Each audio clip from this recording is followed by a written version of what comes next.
बिस्मिल्लाहिर्रहमानिर्रहीम। आज के प्रोग्राम के साथ मैं हूं नुसला मलिक। नाज़रीन, पाकिस्तान पीपल्स पार्टी के चेयरमैन बिलावल भुट्टो जरदारी ने ऐलान किया है कि कारकुन तैयारी करें और इलेक्शन के लिए मैदान में हम उतरने को तैयार हैं। मुस्लिम लीग नवाज़ भी कुछ इस किस्म की बातें कर रही है। वो कह रहे हैं कि इलेक्शन की तैयारी के लिए मुस्लिम लीग नून ने तमाम कारकुनों को और तमाम अपने अहदेदारान को टास्क दे दिया है। अब क्या ये इलेक्शन फौरी हो जाएंगे, या जो इलेक्शन के हवाले से खदशात का इजहार किया जाता है तहरीक इंसाफ की तरफ से कि हुकूमत इस साल भी इलेक्शन नहीं करवाएगी, वो दुरुस्त साबित होंगे। दूसरी तरफ अगर देखा जाए तो अब भी तहरीक इंसाफ से लोग छोड़कर दीगर पार्टियों में जा रहे हैं, लेकिन सबसे ज़्यादा लोग जो गए वो इस्तेकाम पाकिस्तान पार्टी में गए। अब क्या इस्तेकाम पाकिस्तान पार्टी भी इलेक्शन के लिए अपनी तैयारी मुकम्मल कर चुकी है? और साथ ही साथ PTI जो इस वक्त जो अपने आप को समझती है कि वो ज़ेर अताब है या उसके लोग छोड़कर उसे जा रहे हैं। कराची की मिसाल अगर आप अपने सामने रखें तो उनके बलदियाती नुमाइंदे वोट कास्ट करने भी नहीं पहुँचे। दूसरी सूरत एतजाज़ अहसन साहब सुप्रीम कोर्ट में चले गए और ये कहते हैं कि फ़ौजी एक्ट और फ़ौजी मुकदमात सिविलियन के ऊपर कायम नहीं किए जा सकते। एतजाज़ साहब इस किस्म की बातें क्यों कर रहे हैं? जब मुल्की इदारों पर हमले हो रहे हों, जब कोर कमांडर हाउस पर हमला किया जाए, जब जनरल हेडक्वार्टर्स के ऊपर हमला कर दिया जाए, तो फिर ऐसे मुकदमात क्या कंटोनमेंट बोर्ड की हदूद में होने वाले दिफाई इदारों के ऊपर हमले क्या इस एक्ट के ज़ुमरे में नहीं आते? ये भी आज के प्रोग्राम का मौजू होगा। मेरे साथ तशरीफ़ रखते हैं राना एहसान अफजल साहब, मुस्लिम लीग नवाज़ के सीनियर रहनुमा हैं। उनके साथ तशरीफ़ रखते हैं जनाब जुल्फ़िकार अली बदर साहब पाकिस्तान पीपल्स पार्टी से, और मेरे साथ मौजूद है मेजर रिटायर्ड खुर्रम रोखड़ी साहब इस्तेकाम पाकिस्तान पार्टी से। प्रोग्राम का आगाज़ जुल्फ़िकार अली बदर साहब मैं आपसे करना चाहूँगा। मैं सबसे पहले तो हम इसको देख लेते हैं जो एतजाज़ साहब चले गए हैं। एतजाज़ साहब कहते हैं कि फ़ौजी एक्ट या फ़ौजी मुकदमात सिविलियन के ऊपर कायम नहीं हो सकते। बिस्मिल्लाहिर्रहमानिर्रहीम। बहुत शुक्रिया मलिक साहब, आपने अपने प्रोग्राम में बुलाया। देखिए, एतजाज़ अहसन साहब सीनियर वकील हैं, हम उनकी इज़्ज़त करते हैं। मेरे वालिद के वो उस्ताद भी थे, पीपल्स पार्टी की लीडरशिप भी उनकी इज़्ज़त करती है। उनका ये जो वकालत के जो उनका एक्सपीरियंस है वो उनका अपना एक पर्सपेक्टिव है। अगर वो गए हैं अदालत के अंदर और उन्होंने कहा है कि ये मुकदमात जो सिविलियंस के हैं जो फ़ौजी तनसीबात पे हमला करें उनके फ़ौजी अदालतों में नहीं हो सकते, तो उनको चाहिए था कि 1952 का आर्मी एक्ट जो है उसको चैलेंज करते और उसके ऊपर सारी बातचीत करते।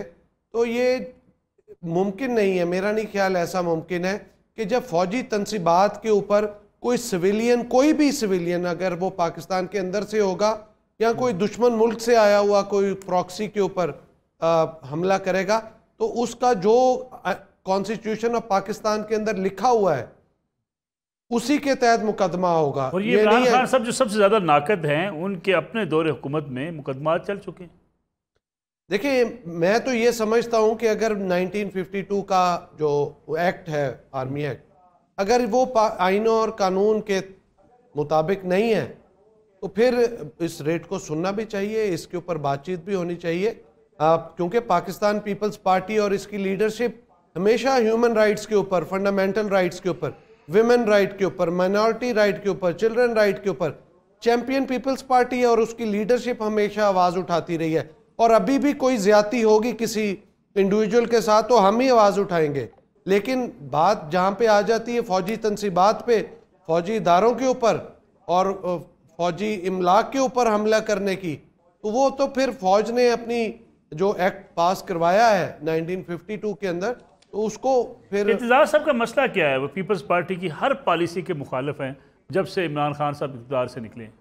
देखिए, एतजाज़ साहब का अपना ज़ाती पर्सपेक्टिव है, वो अपने आप को बहुत सीनियर समझते हैं, सीनियर कानूनदान समझते हैं, और वो इख्तिलाफ़ राय हमारी पार्टी के अंदर ये मामला है कि अगर आपको लीडरशिप से भी या पार्टी पॉलिसी से कोई इख्तिलाफ़ राय है तो आप पार्टी के अंदर रह के बात करें, वरना पार्टी ओहदा छोड़ दें, मेंबर CC शिप से इस्तीफ़ा दे दें, पार्टी को छोड़ के आप फिर जाएं, जाके खुला मैदान है, जिस मर्जी तरीके से जाके करें।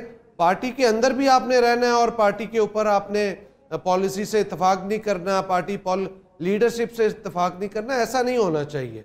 राना एहसान अफजल साहब, यही सवाल मैं अगर आपके सामने रखूं कि अगर एक शख्स जो है वो GHQ के ऊपर हमलावर हो जाए, फ़ौजी तनसीबात के ऊपर हमला करे, तो क्या उसके खिलाफ, उस सिविलियन के खिलाफ फौजी एक्ट के तहत मुकदमा नहीं चल सकता? बिस्मिल्लाहिर्रहमानिर्रहीम। देखिए, सबसे पहली बात तो ये है कि 25 से जायद सिविलियंस के खिलाफ इसी एक्ट के तहत जो है पीटीआई के दौर में जो है वो मुकदमे चले, और उस वक्त तो जो शीरी मजारी साहिबा थी वो ह्यूमन राइट्स की मिनिस्टर थी, इमरान खान साहब वजीर आजम थे और एतजाज एहसन साहब भी वहीं मौजूद थे। तब तो किसी ने नहीं आवाज उठाई कि ऐसा नहीं होना चाहिए।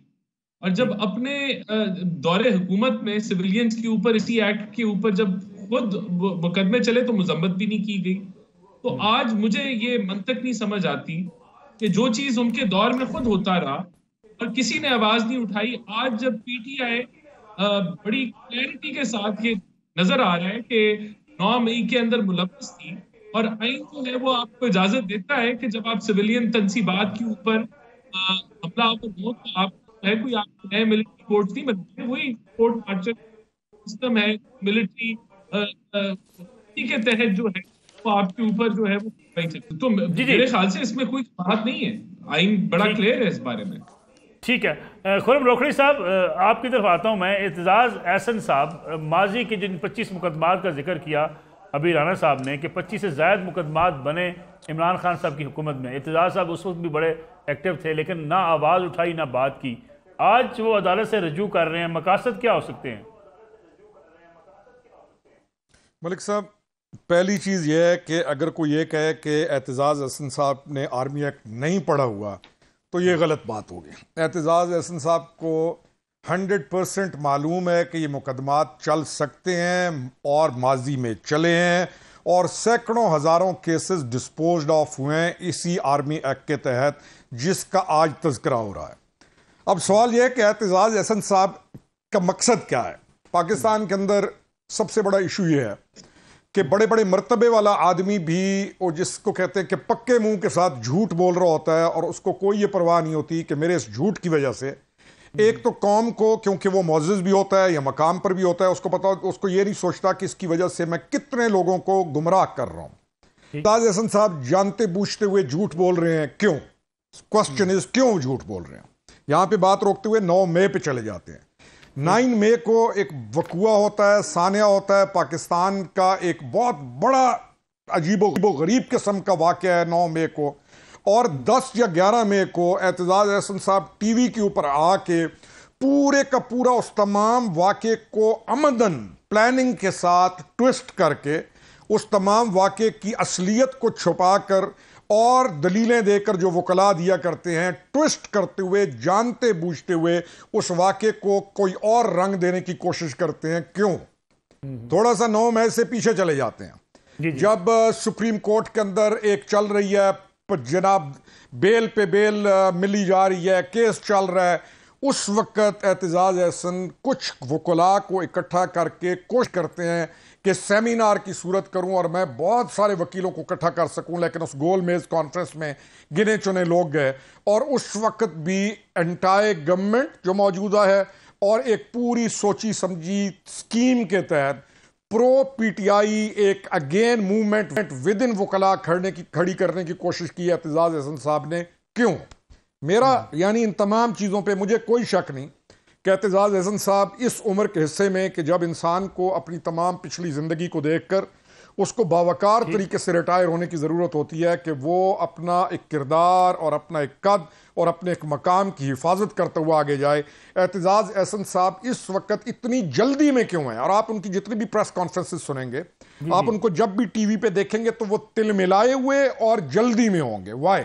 इतना पर्सनल लेने की जरूरत क्या है? मामलात को इतना पर्सनल और इतनी नेगेटिविटी में लेकर जाने की कि आपको पता भी है कि आप झूठ बोल रहे हैं, लेकिन आप तिलमिलाए हुए हैं, आप गुस्से में हैं और आप चीजों को और रंग देने की कोशिश कर रहे हैं। अगर कोई ये कहे कि एतजाज एहसन साहब ने आर्मी एक्ट नहीं पढ़ा तो ये बात मानने वाली नहीं है। लेकिन मेरे इन तमाम सवालों का जवाब मुझे ये समझ आता है कि एतजाज एहसन साहब एक पूरी प्लानिंग के साथ बस नहीं चल रहा उनका, लेकिन वो हर वो कोशिश कर रहे हैं कि जिसमें पाकिस्तान के अंदर ये जो भयानक तरीन वाकया हुआ है इसको कोई और रंग देने की कोशिश करें, या इमरान खान के बयानिए को किसी तरीके से मजबूत या सच्चा साबित करने की कोशिश करें। उनको मशवरा में कौन होता हूं देने वाला, लेकिन समझ ये आती है कि पीटीआई पे चले जाना चाहिए पीपीपी को छोड़कर। जी सर। इसके पीछे मलिक साहब में वन पॉइंट एजेंडा है, वो सिर्फ इमरान खान साहब को बचाना चाहते हैं और कुछ भी नहीं है। तो इमरान खान सबसे लेना क्या चाहते हैं? सवाल तो ये भी है सर, वो हमसायागिरी करके वो कहते हैं कि इमरान खान साहब को बस मैं बचा लूं, बाकी किसी की उनको परवाह नहीं है। तो अपनी पार्टी बेशक उसके खिलाफ देखिए, पार्टी तो अब उस तरह है नहीं ना, क्योंकि जब पार्टी पॉलिसी के आप अगेंस्ट चले गए हैं तो पार्टी भी कहती है ठीक है जो मर्जी ठीक है। बदर साहब, मुझे एक छोटी सी कमर्शियल ब्रेक प्रोग्राम में शामिल करनी है, वापस आएंगे तो बात करेंगे पीपल्स पार्टी और मुस्लिम लीग नवाज के इख्तलाफात की। बिलावल भुट्टो ज़रदारी कहते हैं कि बजट के हवाले से जो हमारे तहफ़्फ़ुज़ात हैं उनको दूर किया जाए। इस पर बात करेंगे एक ब्रेक के बाद। पुनः एक बार फिर खुश आमदेद ज़ुल्फ़िकार बदर साहब। पीपल्स पार्टी और मुस्लिम लीग नून की दूरियां थोड़ी बहुत नज़र आ रही हैं, हल्के फुल्के बयानात, हल्की फुल्की गोलाबारी शुरू हो चुकी है। इसकी वजह आप क्या समझते हैं? इंतखाबात करीब हैं, एक वजह यह हो सकती है, या बजट के हवाले से वाकई जो पीपल्स पार्टी ने जो अपनी टीम भेजी थी वज़ीर आज़म के पास, उनकी राय को या उनकी सिफारिशात को अहमियत नहीं दी गई? नहीं, ऐसी बात नहीं है। देखें, जब आप कोलिशन में होते हैं तो हर पार्टी का अपना एक मौक़िफ़ होता है, अपनी उसकी रिक्वायरमेंट होती है। एक्चुअली जब प्राइम मिनिस्टर ने बजट बन रहा था तो प्राइम मिनिस्टर ने उस चीज़ के ऊपर कहा कि जितने बिलावल साहब ने इतने मुल्कों में गए, वहाँ पे प्लेजेस लिए, इतने पैसे इकट्ठे करवाए, और उसके साथ प्राइम मिनिस्टर ने उस टाइम कहा था कि ये जो पैसे हमें बाहर से मिल रहे हैं उसके अगेंस्ट हम अपने बजट में भी फ्लड सार्फिन को लिए जो उनको इतने पैसे फ्लड में देंगे। अब देखिए, सिंध के अंदर इतना नुकसान हुआ है, इंफ्रास्ट्रक्चर तबाह हो गया, क्रॉप तबाह हो गई, लाइफ स्टॉक तबाह हो गया, तो वो बजट के उसके अंदर प्रॉमिस किया था कि पैसे रखेंगे। अब जब बजट बना है तो बजट के अंदर तो फिर मुशावरत होनी चाहिए थी ना, कि वो पैसे रखने चाहिए थे जो सिंध के अंदर नुकसान हुआ, वो पैसे रखे ही नहीं। तो उनको रिजर्वेशन है, और रिजर्वेशन अच्छा है, बता देनी चाहिए कि अगर आप कोलिशन में भी बैठे हो, आपस में एलाइज भी एक दूसरे को अपनी रिजर्वेशन से आगाह तो करते हैं। ये बात पीपल्स पार्टी बता चुकी है प्राइम मिनिस्टर को भी, और इसहाक डार साहब को भी इससे मुतल्लिक आगाह कर दिया गया है कि जनाब, अगर बजट पास करवाना है, आप पीपल्स पार्टी से चाहते हैं कि पीपल्स पार्टी फाइनेंस बिल पे वोट करे, तो आप मेहरबानी करके जो आपने पहले दिन प्राइम मिनिस्टर ने प्रॉमिस किया था उस प्रॉमिस को फुलफिल करें, वो चीज़ें बजट के अंदर लेके आए, शामिल करें, तो पीपल्स पार्टी बिल्कुल वोट करेगी।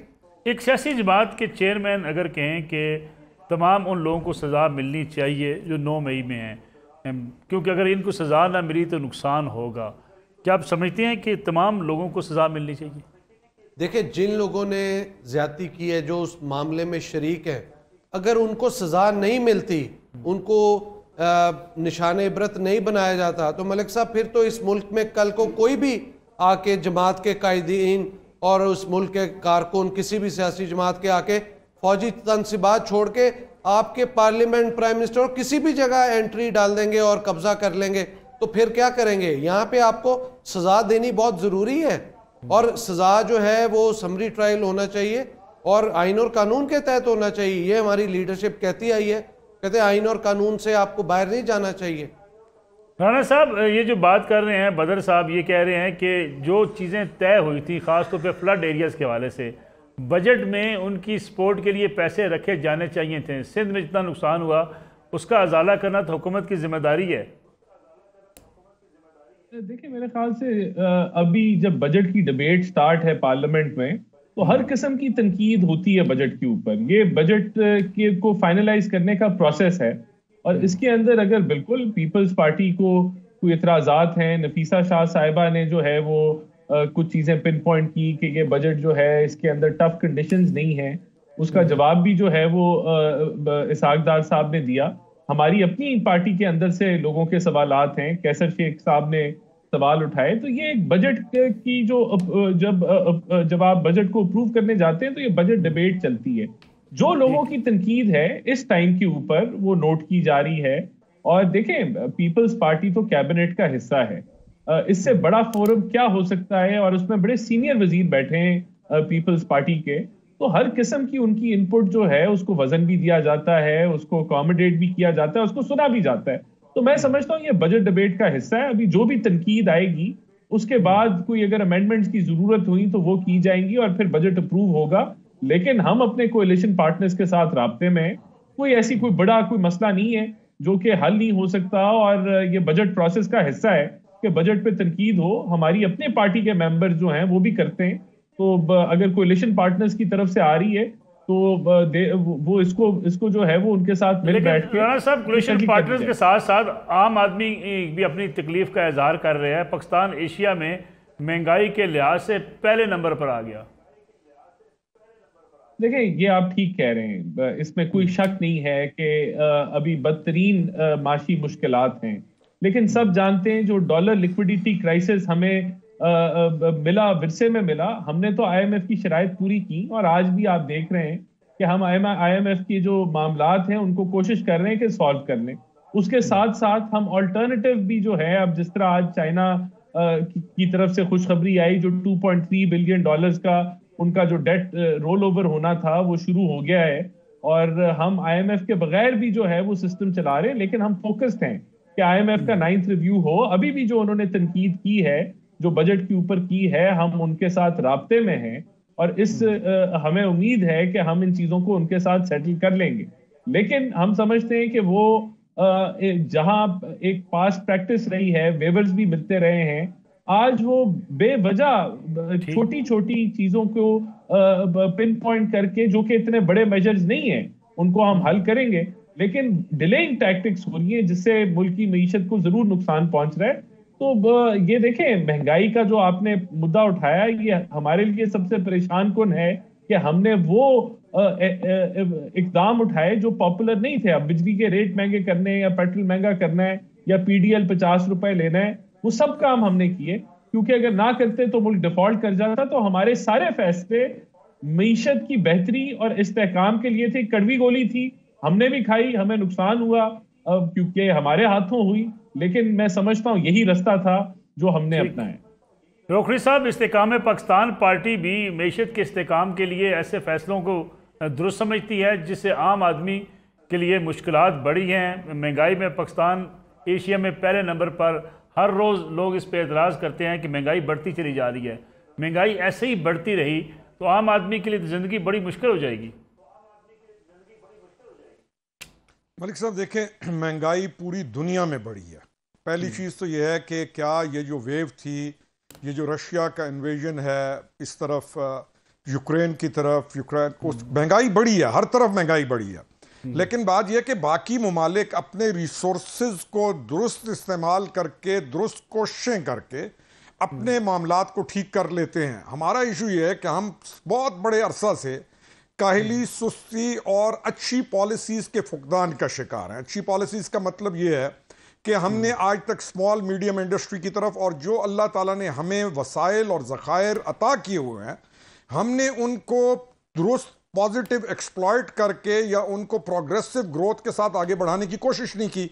आबादी बेइंतहा बढ़ गई और हमारे जो रिसोर्सेज, बावजूद इसके कि आज भी पाकिस्तान शायद दुनिया के अमीर मुल्कों में से है और पाकिस्तान के लिए इस तमाम क्राइसिस से निकलना कोई बड़ा इशू नहीं है, हमारे पास इतना कुछ है।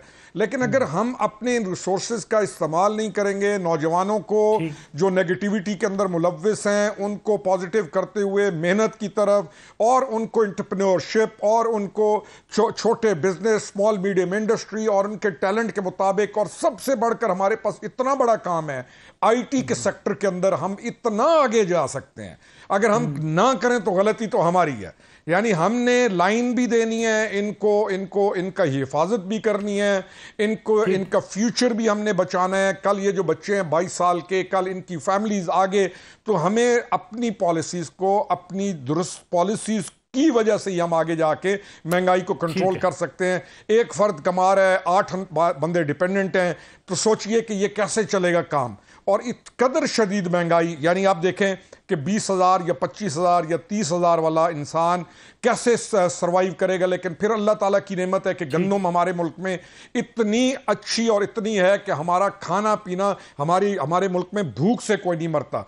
और आखिरी पॉइंट कि हम यकीन जानिए एक अच्छी कौम है अगर हम झूठ छोड़ दें और अगर हम मेहनत की तरफ चले जाएं, और ये काम गवर्नमेंट्स का है कि वो इस तरफ तवज्जो देते हुए, इस तरफ अहलियत को फ़रोग देते हुए, और फौरी तौर पर जनरल इलेक्शन तो हम करते रहते हैं, फौरी तौर पर हमें जो लोकल गवर्नमेंट सिस्टम को फ़ाल करके अपने टैक्सेशन के निज़ाम को उसके साथ मिलाकर अपनी इस चीज़ को यहां पर बचाते हुए फर्दर ग्रोथ की तरफ जाना है।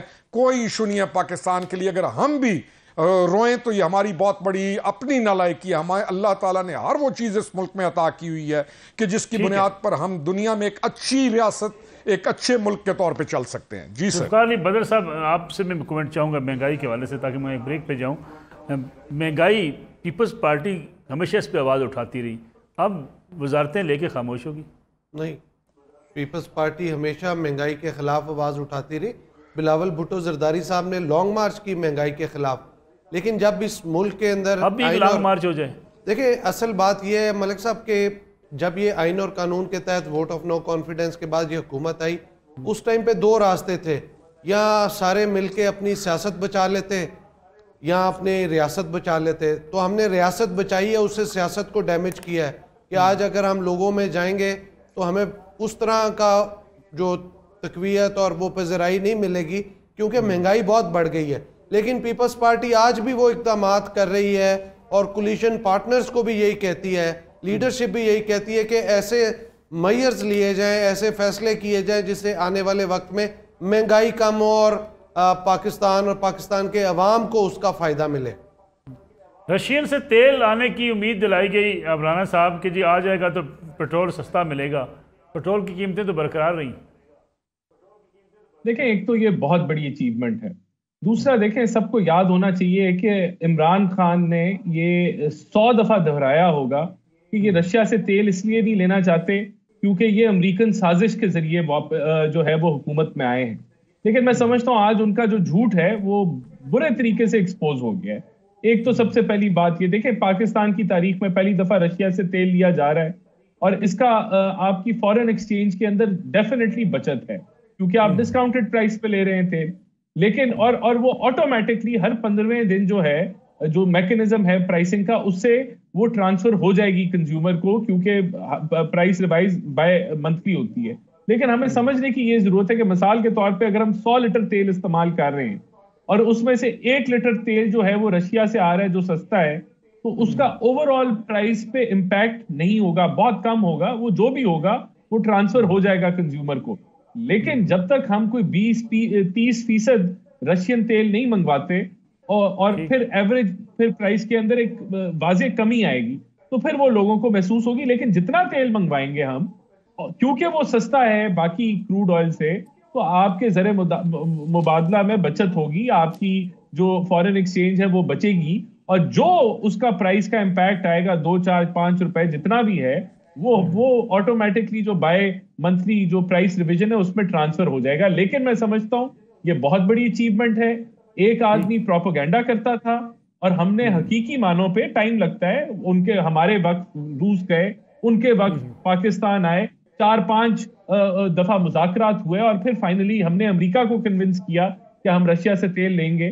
तो ये सारी चीजें हुई तो ये मुमकिन हो सका, जो कि मैं समझता हूं पाकिस्तान की जो कह लें कि एनर्जी सिक्योरिटी है उसको मुस्तहकम किया है हम लोगों ने, कि आपने एक और जरिया पाकिस्तान के अंदर ऐड कर दिया आपकी एनर्जी रिक्वायरमेंट पूरी करने के लिए।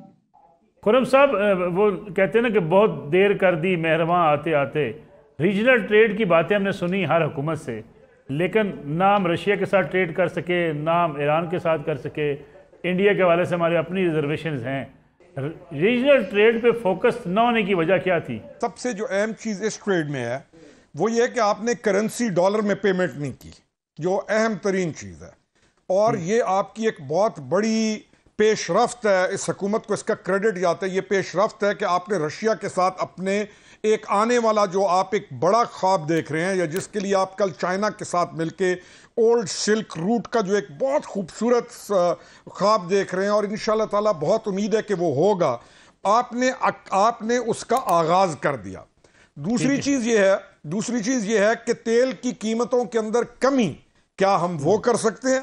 क्योंकि रशिया ने भी अपने एक आलमी तिजारती जो कॉन्फ्रेंस चल रही है सेंट पीटर्सबर्ग के अंदर, शायद वहाँ पर उन्होंने अपने इस पाकिस्तान के साथ इस कोलैबोरेशन को वहाँ पे ऐलान भी कर दिया है कि हम पाकिस्तान को तेल भी दे रहे हैं, लेकिन रेट मेरे ख्याल में उन्होंने वहाँ पे एक रेट की कमी वाली जो चीज़ है वो नज़र नहीं आ रही, क्योंकि उन्होंने उस चीज़ को डिनाई किया कि हम रेट जो है जो हम मार्केट को सप्लाई कर रहे हैं हम उसी रेट के ऊपर पाकिस्तान को भी दे रहे हैं। लेकिन हमने जो अचीव किया है वो है कि हमने चाइनीज़ करेंसी के अंदर रशिया और पाकिस्तान का जो ट्रेड है और फिर बार्टर ट्रेड की तरफ भी आप जा रहे हैं, तो शायद इसमें कहने में कोई हर्ज नहीं है कि आने वाले दिनों के अंदर जो आपको करना चाहिए इस IMF से जान छुड़ाने के लिए, इन तमाम चीज़ों से जान छुड़ाने के लिए, क्या Pakistan, China, Russia, central Asian state, Afghanistan में से आपका स्पिन बोल्दक में से आपकी ट्रेन की पटड़ी गुजर रही हो और रोडें जा रही हो, और आप भी यूरोप की तरह कल इस पूरे रीजन को यूनाइट करके दुनिया के अंदर चमक सकें, तो पाकिस्तान के पास एक बहुत बड़ा मौका भी है। अच्छा मौका आ जाएगा। रोकड़ी साहब, मुझे एक और ब्रेक लेनी है, प्रोग्राम में ब्रेक शामिल करते हैं, वापस आएंगे, बात करेंगे क्या सियासी जमातें वाकई इलेक्शन की तैयारी की कर चुकी हैं और इलेक्शन का ऐलान होना बाकी है, इस पर बात करेंगे ब्रेक के बाद। प्रोग्राम में एक बार फिर खुशामदीद। ज़ुल्फ़िकार अली बदर साहब, ये बताइएगा कि इलेक्शन की तैयारी का कहना बिलावल भुट्टो साहब की तरफ से कि पीपल्स पार्टी इंतखाबात के लिए तैयार है, कारकुन तैयारी पकड़ें, क्या समझा जाए? इलेक्शन सितंबर, अक्टूबर, नवंबर, क्योंकि PTI तो कहती है कि ये इलेक्शन करवाना ही नहीं चाहते, ये इस साल भी इलेक्शन नहीं करवाएंगे, अगले साल इलेक्शन ले जाएंगे। क्या अब वाकई इलेक्शन की तैयारी का वक्त आ गया है या अभी भी महज बयानात हैं? देखिए, पाकिस्तान पीपल्स पार्टी की जो लीडरशिप है, ख़ास तौर पे बिलावल भुट्टो ज़रदारी साहब, वो तो पिछले 1 साल से ये बात कर रहे हैं कि इलेक्शन को टाइम पे होना चाहिए, ना इलेक्शन टाइम से पहले हो ना टाइम से के बाद हो। तो बिलावल भुट्टो ज़रदारी साहब ने तो अपना होमवर्क कंप्लीट कर लिया है, तमाम सूबों में तमाम कैंडिडेट्स को टिकटें दे दी हैं। अब ये जो कौमी असम्बली का जैसे ही इलेक्शन अनाउंस होगा तो कौमी असम्बली के कैंडिडेट्स भी फाइनल कर दिए जाएंगे और हम ग्राउंड पे हमारा होमवर्क पूरा है। और बिलावल साहब बिल्कुल इंदिया दे चुके हैं आइंदा होने वाले इलेक्शन का कि आप कारकुन उसकी तैयारी करें और ग्राउंड पे अपनी कैंपेन स्टार्ट करें, जो कि हुई है। लेकिन रुकावट क्या है फिर दरमियान में? देखिए, अब तो ये हुकूमत जो टाइम पूरा करेगी, तो टाइम पूरा करने के बाद अब वो देखते हैं 13 अगस्त को पूरा करती है तो 60 दिन के बाद होंगे। अगर उसे 2-3 दिन पहले असम्बलियाँ तोड़ दी जाती हैं तो फिर आफ्टर 90 डेज होंगे। 90 डेज के बाद जो भी इलेक्शन कमीशन डेट देगा मुशावरत के साथ, तो मैं समझता हूँ उस दिन कौमी असम्बली के भी और तमाम सूबों के भी इलेक्शन होने चाहिए। और एक ही दिन इलेक्शन होने से एक मुल्क के अंदर इलेक्शन की फ़ज़ा बन जाएगी, एक इन्वायरमेंट एटमॉस्फेयर ऐसा बन जाएगा जिसमें तमाम पॉलिटिकल पार्टीज़ अपनी अपनी आइडियोलॉजी और एजेंडे के साथ जाएंगी, मैनिफेस्टो के साथ, और जाके PDM कोई इंतखाबी ताज नहीं होगा। देखिए, मैं ये समझता हूँ कि तमाम जमातें आपस में रवादारी, इज़्ज़त की सियासत पे यकीन रखती है। ख़ास तौर पे पीपल्स पार्टी तो इस पे भरपूर रखती है। पीपल्स पार्टी अपने निशान तीर पे इलेक्शन लड़ेगी और बाज़ सीटों पे हो सकता है कोई आपस में एकोमोडेट किया जाए बाज़ लोगों की सीटों पे। अदरवाइज़ तमाम जमातों का ज़्यादातर जो मौक़िफ़ है वो अपना अपना इलेक्शन लड़ना ही नज़र आ रहा है। अब ये at the end of PMLN भी आपको तैयार लगती है या हिचकिचाहट का शिकार है इलेक्शन के हवाले से? मेरे ख्याल से PMLN जो है वो तैयारी तो उन्होंने की हुई है और ग्राउंड पे काम कर रही है। अगर कोई रिजर्वेशन है तो ये उनकी साइड से कोई मामला नज़र आएगा। मेरे नज़र में तो PMLN अपना होमवर्क कर चुकी है, टिकट दे चुकी है और ग्राउंड पे इलेक्शन लड़ने के लिए उनका होमवर्क कंप्लीट है। राणा साहब, ये इंप्रेशन क्यों इतना मौजूद है कि पीपल्स पार्टी ज़्यादा इलेक्शन के हवाले से जो है वो तेज़ी दिखा रही है? पीपल्स पार्टी चाहती है इलेक्शन हो जाएं मुद्दत पूरी होते ही, लेकिन मुस्लिम लीग नवाज शायद फौरी इलेक्शन नहीं चाहती। देखिए, मैं सिर्फ रीजनल ट्रेड पे एक थोड़ा सा कमेंट करूंगा, फिर मैं जवाब देता हूं। रीजनल ट्रेड में मैं कहता हूं जो हमने अचीव किया है पिछले 1.25 साल में शायद ही किया। आपकी ये सेंट्रल एशियन कंट्रीज के साथ ट्रांजिट ट्रेड एग्रीमेंट्स मुकम्मल हो चुके हैं।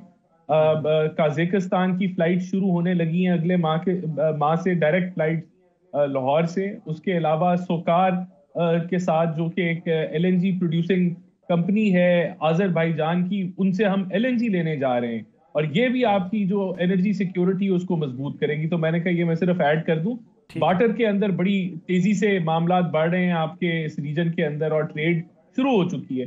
तो देखें, इलेक्शंस के ऊपर हमारी कैंपेन तो पहले से ही स्टार्ट है। मरियम बीबी जो है वो कैंपेन लॉन्च किए बैठी हैं और वो जा रही हैं, मैदान में निकल रही हैं, और हमारा मौक़िफ़ बड़ा क्लियर है। वज़ीर आज़म शहबाज शरीफ साहब ने इसके ऊपर स्टेटमेंट भी दी है कि हम इलेक्शंस अक्टूबर नवंबर में देख रहे हैं और हम समझते हैं इलेक्शंस टाइम पे होने चाहिए और पूरे मुल्क में एक साथ होने चाहिए। तो हर लिहाज से ये हमारा ये क्लैरिटी के साथ शहबाज शरीफ साहब ने ये स्टेटमेंट भी दी है, और हमारी भी जो कैंपेन है वो मरियम नवाज साहिबा जो हैं उसको लीड कर रहे हैं और हमारी मुकम्मल तैयारी। शहबाज शरीफ साहब तो कहते हैं कि मियां नवाज शरीफ वापस आए, इलेक्शन मुहिम की जो है वो उसमें हिस्सा लें इलेक्शन में। साथ ही साथ ये भी कहते हैं कि चौथी बार वज़ीर आज़म बने। मुस्लिम लीग नवाज को कोई नई लीडरशिप की तरफ नहीं देखना चाहिए?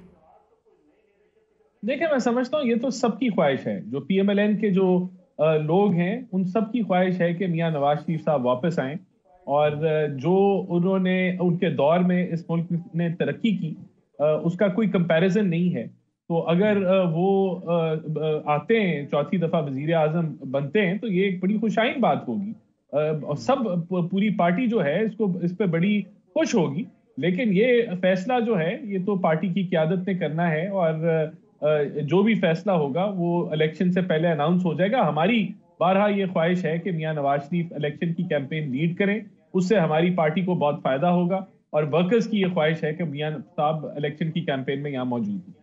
रोकड़ी साहब, इस्तेकाम पाकिस्तान पार्टी भी तैयार है इलेक्शन के लिए? अभी आपने तो नई नई पार्टी बनी है, नए नए लोग आ रहे हैं, आपके लिए मुश्किल नहीं होगा अगर फौरी इंतखाबात अनाउंस होते हैं? डेफिनेटली मलिक साहब, डेफिनेटली, क्योंकि हमारे लिए ये अपहिल टास्क है। लेकिन कोई भी चीज़ ये है कि पार्टी बेशक नहीं है, लेकिन हमारे पास हमारा जो इनटेक है वो नया नहीं है। यानी हमारे पास अपने ग्राउंड्स मौजूद हैं जिनकी बुनियाद पर हम आगे एक्सेल कर सकते हैं। ये तो है एक हकीकत वाली बात कि हमारे लिए ये एक अपहिल टास्क है। दूसरी चीज़ ये है कि इलेक्शंस करा के मैं अपना जो पाकिस्तान की जो पॉलिटिकल सिचुएशन है, और PDM ने जो पिछला 1.5 साल ये जो इस पिछली गवर्नमेंट को जाने के बाद जो भार उठाया, या जिस तरीके से लेकर चले और आज तक जैसे चल रहे हैं, और हमारी कौम का जो मजमूई रवैया है, और हमारा जो एक इमोशनल डिसऑर्डर है, हम उसको कैसे एड्रेस करेंगे? मैं अगर ज़ाती तौर पर कहूँ तो मैं 2018 के इलेक्शन से पहले भी ये कहता था कि हमें ये चाहिए कि हम इलेक्शन से पहले एक एहतसाब करें। मेरा तो ये उस वक्त भी मौक़िफ़ था, आज भी ये मौक़िफ़ है कि इलेक्शन की तरफ आप उस वक्त जाएं आपके पास स्टेबिलिटी आ चुकी हो, और आपके इदारे अपने पाँव के ऊपर खड़े हों, और पार्टीज़ मजबूत हों, ताकि पार्टीज़ जिसको टिकट देना चाहें ऑन द बेसिस ऑफ अहलियत, मेरिट, पार्टी टिकट दे, और वो बंदा पार्टी की मजबूती की वजह से जीत कर कल पार्लियामेंट की तरफ आए, न कि पार्टीज कमजोर हो। इत्तेहादी सियासत करेंगे रोकड़ी साहब, या अलग से आप अपने उम्मीदवार खड़े करेंगे? मजबूत हो और पार्टी बाय इटसेल्फ कमजोर हो। तो मैं हमेशा से इसका कायल हूं कि पार्टी मजबूत होनी चाहिए। कोई फर्क नहीं पड़ता, मैं अगर मेरे से पूछे, और या मैं तो हमेशा ये कहता हूं कि 6 महीने 8 महीने इलेक्शन आगे जाने में, स्टेबिलिटी आने में, और एक दफा चीजों का ठहराव में आ जाने से, और एक ऐसी गवर्नमेंट जो इंटर्म गवर्नमेंट, मैं तो कहता हूं कि जो बहुत ही on the basis of merit लेके आए, ताकि ये जो जितनी पार्टीज ने ये जो जलता हुआ टायर अपने गले में डाला है, इसके इफेक्ट्स भी इनसे खत्म हो, और पार्टीज फ्रेश होकर एक अच्छे मैंडेट के साथ लोगों के आगे जाकर गिल्टी फील ना कर रही हो, ना कि अपने दे रही हो, और हमारे लोगों को राजी करना। इस कैफियत के अंदर हम एक बहुत केओस से निकलकर एक डिफरेंट स्टेज में आ रहे हैं। ये तो मेरा मौकफ है। बाकी वेरी शॉर्ट पाकिस्तान पार्टी किसके लिए खतरा होगी? पाकिस्तान पार्टी जो है पीपल्स पार्टी के लिए तो बिल्कुल ख़तरा नहीं है, क्योंकि जब ये जाएंगे, इन्होंने अपनी ग्राउंड बनानी है, चाहे लोग पुराने हों, बट इनको नया वोट बैंक ढूंढना है, नए लोग ढूंढने हैं जो इनको आके वोट करें, और उसके लिए इनको बहुत ज़्यादा मेहनत की ज़रूरत है। तो मैं नहीं समझता पीपल्स पार्टी के लिए कोई खतरा नहीं है। राणा साहब, आपको लगता है मुस्लिम लीग नवाज के लिए खतरा हो सकती है इस्तेकाम पाकिस्तान पार्टी? ये IPP सबसे बड़ा खतरा PTI के लिए है, और वहीं से जो है वो तोड़फोड़ हो रही है, और अगर वो वोट बैंक खींचेगी, या वोट बैंक अगर किसी जमात का तकसीम होगा, तो वो PTI का हो। राणा साहब, thank you very much for joining us. Major Khurram Rokhri साहब हमारे साथ मौजूद थे, जुल्फ़िकार अली बदर साहब, आप तशरीफ़ लाए। तीनों मेहमानों का बहुत शुक्रिया। नाज़रीन, कल आपकी खिदमत में दोबारा हाजिर होंगे। इजाज़त दीजिए, अल्लाह हाफिज़।